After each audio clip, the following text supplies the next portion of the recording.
Přivítejte ve studiu paní Jaroslavu Pavlovou, která je narozena roku 31 v Červeném Kostelci. Je to matka 6 dětí. Vítejte ve studiu. Guten Tag, kamarádi. Prvé se vás zeptáme, proč jste měla 6 dětí?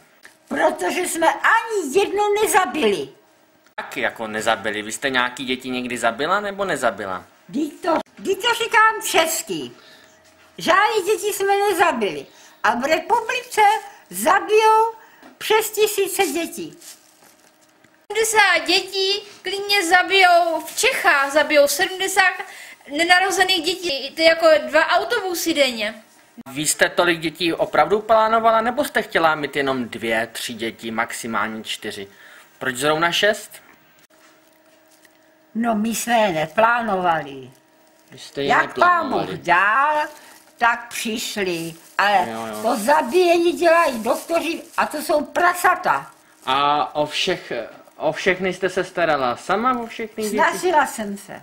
A peníze jste na to měli? Ale neměli, ale No a jaký jste prožila dětství? musela jsem pracovat.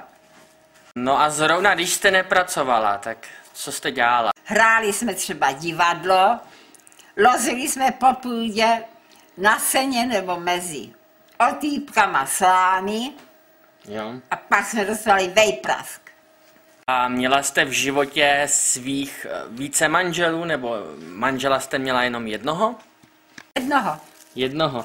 A to jste s ním byla celý život? Ne, byla jsem s ním asi kolik? 20. 30 let. A kolik vám je vlastně už roků teďka? 79 mě bude. To jsem mladíce. A jistě naši diváci vědí, že jste hluboce věřící. Chodila jste do kostela i za komunistů? Jasně. Já No, že nás vyslechali. pořád vás vyslýchali.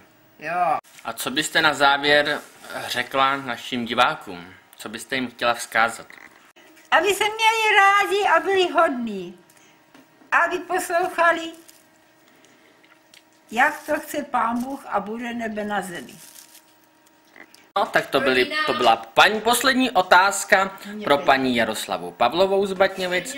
No a my se s váma loučíme a zase někdy příště. Na viděnou. Jo.